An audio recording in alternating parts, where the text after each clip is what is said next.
जिसकी मुंह में जबान ना हो और कान में सुनने की शक्ति ना हो और आंखें से दिखे भी कम, वो एमएलए पसंद है आपको। मैं इसीलिए कह रहा था कि मैं भारतीय जनता पार्टी को ज्यादा कैसे जानता हूँ। इनके अंदर मैंने ये देखा कि धर्म के नाम पे ये लोगों को बांटना चाहते हैं, जात पात के नाम पे हमारे समाज के अंदर उल्टा पैदा करना चाहते हैं, हमारे समाज के अंदर एक दूसरे के प्रति नफरत पैदा करना चाहते हैं।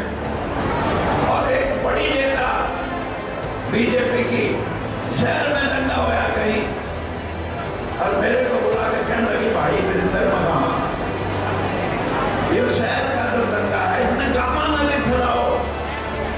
ऐसी पार्टी तो दूसरे नंबर पे भी नहीं रहनी चाहिए, पहले की तो बात छोड़। और कांग्रेस के बड़े नेताओं को ये कहना चाहता हूँ कि ऐसी रणनीति बनाओ जिसमें भारतीय जनता पार्टी 2 नंबर की पार्टी भी ना रहे हरियाणा के अंदर, तीसरे चौथे 5वें नंबर तक पहुंचे। हम लोग करो आज भाई तो बड़ा फिर इसके ऐंठ काटा के भाई की कुछ नहीं लिखते, वीरेंद्र की कुछ नहीं लिखनी, मेरे क्या लिखते। अब इसका सरिया लाग रहा है, इसकी नाड़ का सरिया काटा नारी हुआ ना, एक सरिया नहीं पूरा सा तीर लाया है। ये तीर खिड़की बांध देंगे तब कुछ करने दोगे हो।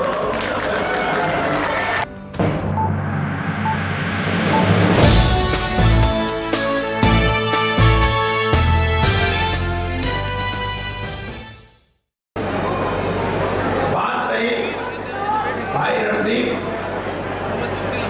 उन्होंने बड़े विस्तार से आपको बताया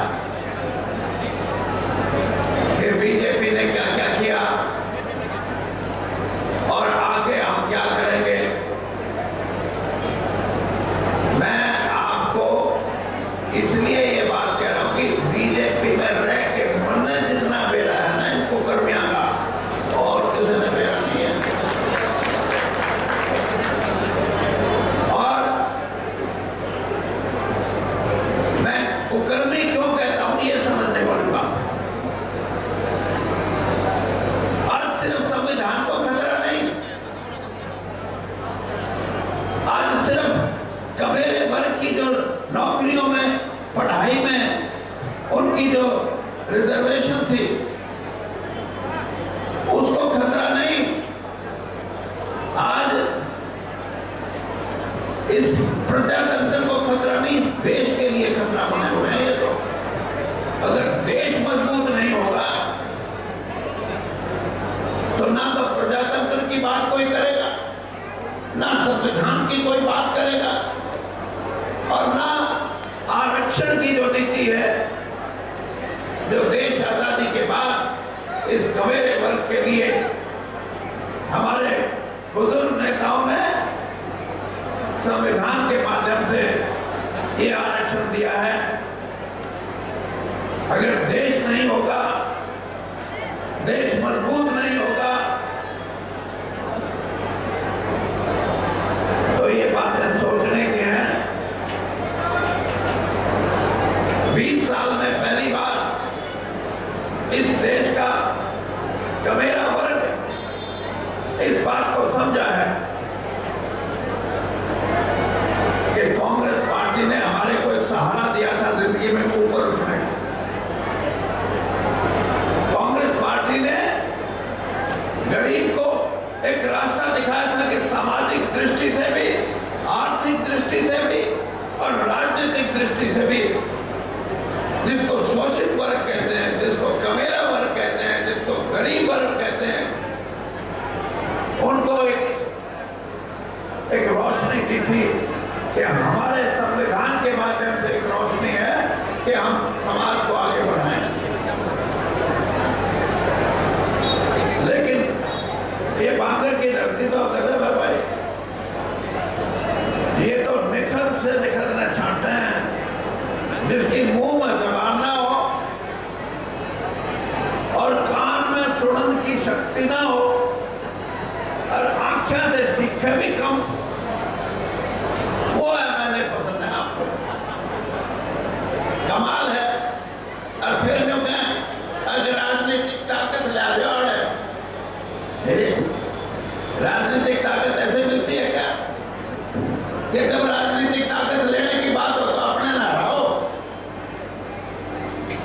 और फिर जो कहो कि राजनीतिक ताकत ला दो। अगर लड़ाई लड़नी है तो एक होके लड़ो, 36 बिरादरी एक होके लड़ो। मैं इसीलिए कह रहा था कि मैं भारतीय जनता पार्टी को ज्यादा कैसे जानता हूं, इनके अंदर रह के मैंने ये देखा कि धर्म के नाम पे ये लोगों को बांटना चाहते हैं, जात पात के नाम पे हमारे समाज के अंदर कुंठा पैदा करना चाहते हैं, हमारे समाज के अंदर एक दूसरे के प्रति नफरत पैदा करना चाहते हैं। ये इरादे हैं इनके। और ये अब से नहीं, जब से ये पार्टी बनी है तब से ऐसा सोच रखती है। मैं आज से 47 साल पहले एमएलए बन के गया था। एक इनकी पार्टी के एमएलए उस समय देवीलाल जी मुख्यमंत्री होते थे और ये उनके साथ मंत्री थे, बीजेपी के लोग। और एक बड़ी नेता बीजेपी की शहर में दंगा होया कहीं, और मेरे को बुला के कहने लगी, भाई वीरेंद्र महा, ये शहर का जो दंगा है इसने गामा में भी फैलाओ। जिस पार्टी की ये सोच हो कि समाज के अंदर लड़ाओ, लोगों को बांटने की कोशिश करो, ऐसी पार्टी तो दूसरे नंबर पे भी नहीं रहनी चाहिए, पहले की तो बात छोड़ो। और ये कांग्रेस पार्टी के लिए मैं इस बात से चिंतित हूं और मैं कांग्रेस पार्टी को, कांग्रेस के बड़े नेताओं को ये कहना चाहता हूं कि ऐसी रणनीति बनाओ जिसमें भारतीय जनता पार्टी 2 नंबर की पार्टी भी ना रहे इस हरियाणा के अंदर, तीसरे चौथे 5वें नंबर तक पहुंचे। और ये आप कर सकते हो, और आप अगर करोगे तो हरियाणा तो बचेगा, देश भी बचेगा। ना तो तुम एक में कांग्रेस की सरकार बना दो हरियाणा में, साल भर पाछे के फलाने ने मेरी बदली नहीं करी, फलाना छोरा नौकरी पर नहीं ला गया, फलाने ने मैंने खान पीन का मेरा इंतजाम नहीं करा, फलाने ने ठगन का इंतजाम नहीं करा, फिर गाड़ पकड़ लग जाओ। अरे कम से कम कुछ तो सीखो। ये भूपेंद्र सिंह हुड्डा रोहतक के अंदर, मैं 20 साल रोहतक में पढ़ा हूं, रहा हूं, और मेरे बहुत से दोस्त हैं, उसके विरोध के आदमी भी भूपेंद्र सिंह हुड्डा की बुराई नहीं करते। मैं कहता हूं क्यों भाई अगना जी, ये मेरा हमारा भाई है, हम साथ रहेंगे, तो कि मेरा मजबूत फिर कर दें हम उसको, अरे तुम लोग करो आगे, भाई तो बड़ा फिर इसकी ऐंठ काटांगे, ऐंठ दी तारी ऐंठ लिख रहे, भाई की कुछ नहीं लिखते, वीरेंद्र की कुछ नहीं लिखनी, मेरे हल्के वाले कहते अब इसका सरिया लाग रहा है, इसकी नाड़ का सरिया काटेंगे। आज से 14 साल पहले मेरे को चुनाव में हराया और श्रीमती सोनिया गांधी ने मुझे एमपी बना दिया।